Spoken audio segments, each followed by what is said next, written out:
It's Ferdinand Dandy here. How's life going on there? This is my second day in this new apartment and I get my equipment set up and running.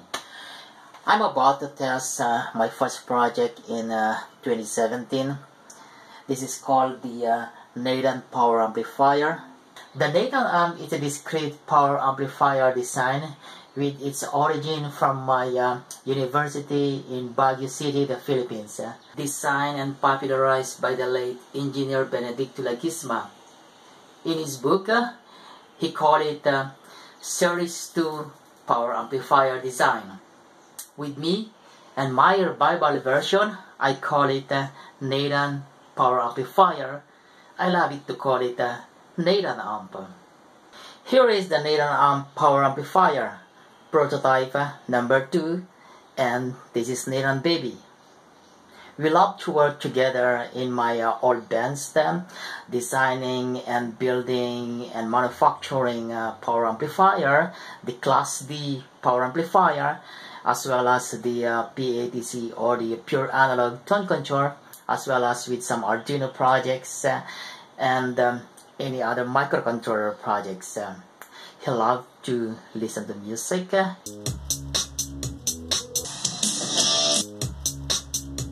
He loved to come with me in here and asking what are these and what is that. And he likes power amplifier. That is, I call it Hi-Fi Amp. Okay, let's rock the test bands. Let's see what's on my test bands.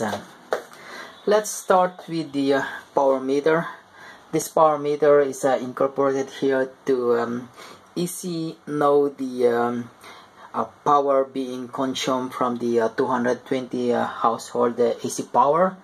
It is 229 volt AC and 49.97 Hertz. This is so because I'm currently in China doing the test.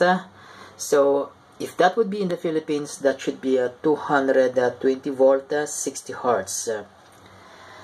The next, which is important one, is about the power switch, which is I incorporated here so that whenever there is some problem with my test, I can immediately shut off the 230 volt AC.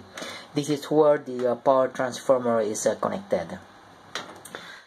Audio signal generator, the source of square wave and a sine wave, and initially set to 1 kilohertz sine wave.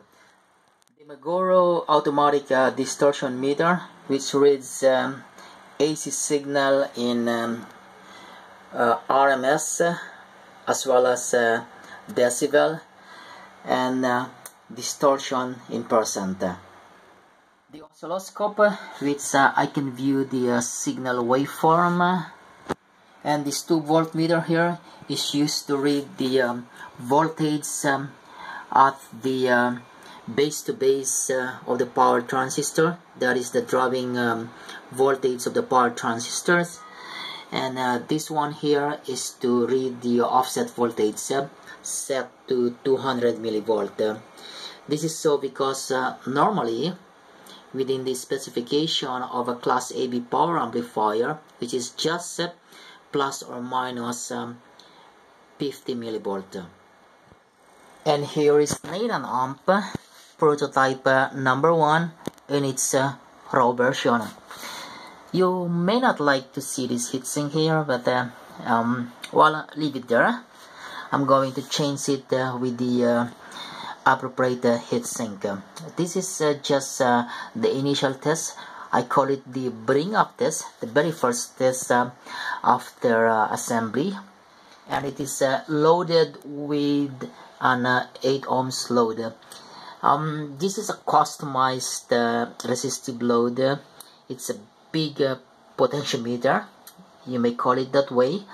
I used to have a resistive load like this, but this one is 4 ohms load, so I need at 8 ohms load, which I can able to get it the 8 ohms resistive load here by adjusting this pot here.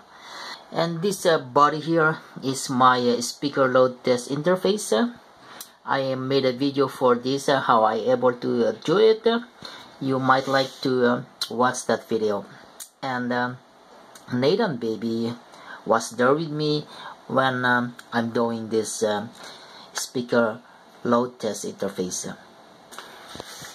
The reason why I have this is that when I'm doing several tests with Class D amplifier, Class AB amplifier, it's always a lot of messy wires in there, and I think that I can simplify that. I can simplify the process by making a simple board and just make use of a simple onboard resistive load. So I can just switch on and switch off here whenever I need that resistive load, or when I'm switching from 8 ohms to 4 ohms or vice versa. And finally, the source of power. The transformer which convert the 230 volts household AC signal into a lower voltage, which is 20020, and this is the split power supply volts. So the source of power of Nathan amp right now is a plus or minus 28 volt DC. That's basically what's on my bands. In addition, I always refer it to the schematic with the paper and pen. Well, I'm the paper and pen guy, so I just get ready for it, that whenever I need something, I just have to write it down here. Alright, let's start the test. The offset voltage. So the offset voltage is that DC voltage that is appearing at the speaker terminal. In this case, this is across the 8 ohms load. So we need to understand that if the offset voltage, which is in here, is more than plus or minus 50 millivolt DC, then there is something wrong on the amplifier. So we need to watch out first that the offset voltage is within the specification of, in my case, my specification is plus or minus 50 millivolt DC. And this voltmeter here is the monitoring the base-to-base voltage of the power output transistor. That means to say that this is the voltage that is driving the power output transistors into conduction. So let's power it on and monitor how stable is the offset voltage. Power it on in 3, 2, 1, 0. So that's it. It starts from something like 15 millivolt and going down. Alright, so I set this base-to-base voltage of the power output transistor to about 1 volt. It's safe to put it there while we're doing the testing.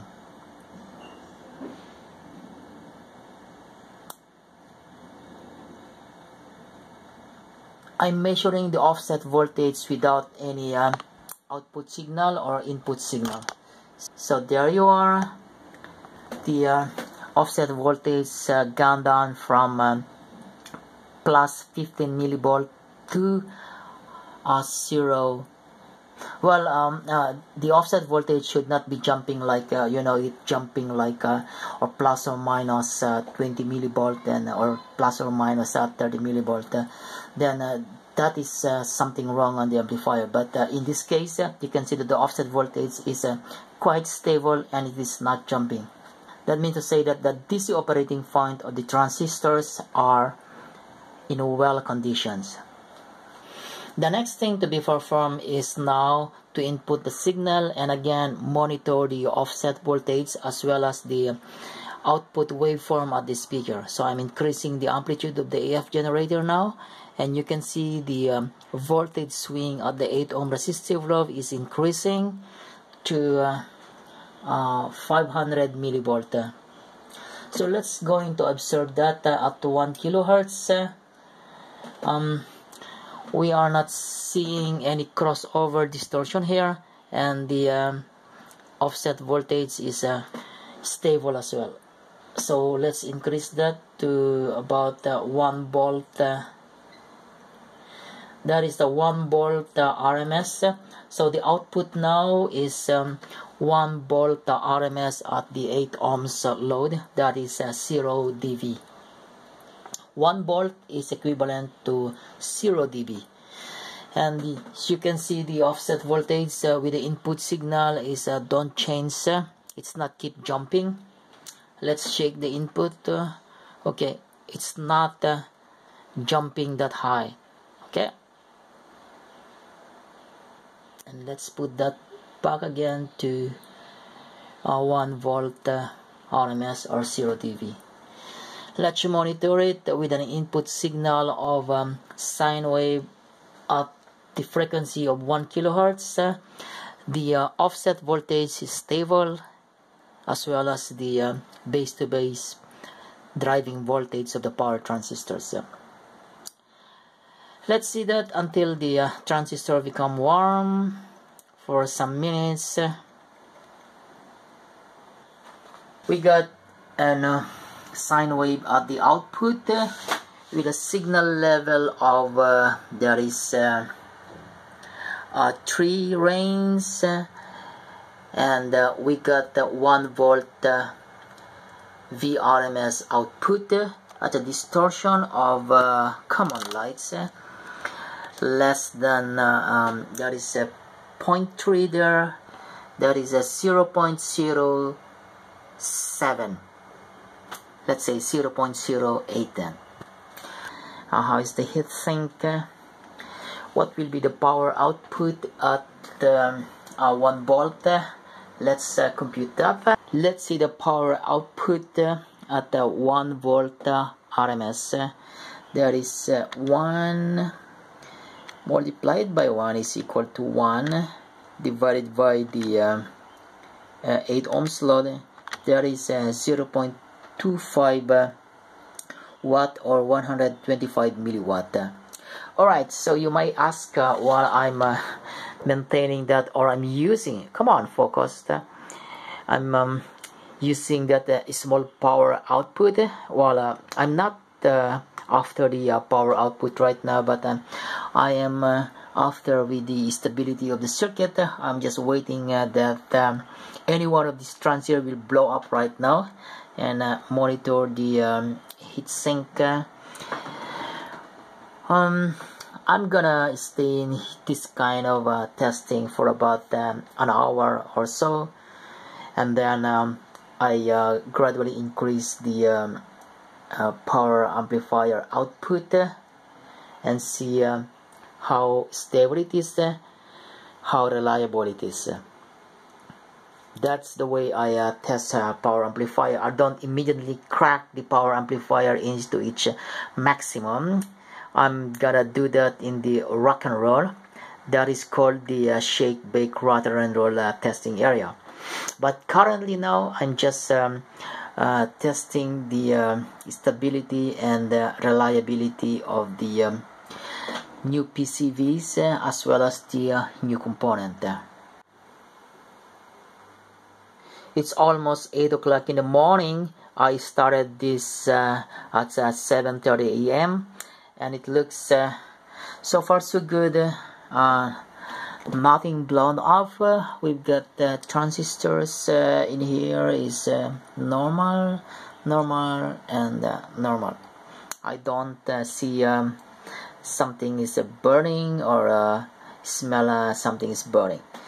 So far so good. Well, I feel the heatsink is warm. So far so good.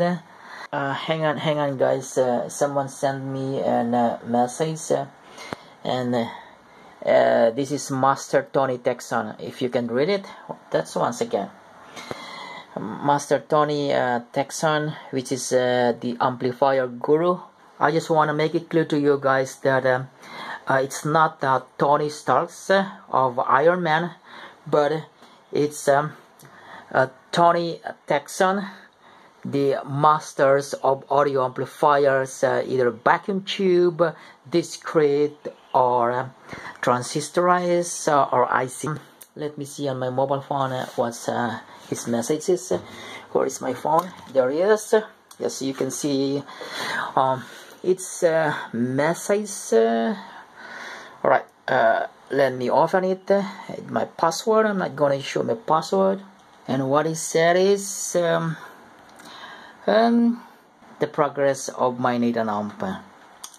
Alright, I'm gonna make this video finish and faster, and I'm going to show to my fellow e-lovers at elove.ph. That is a Philippine electronic forum. It's 10:30 in the morning, and it has been 3 hours since I started the test already, which I have written in here. You can see the response here.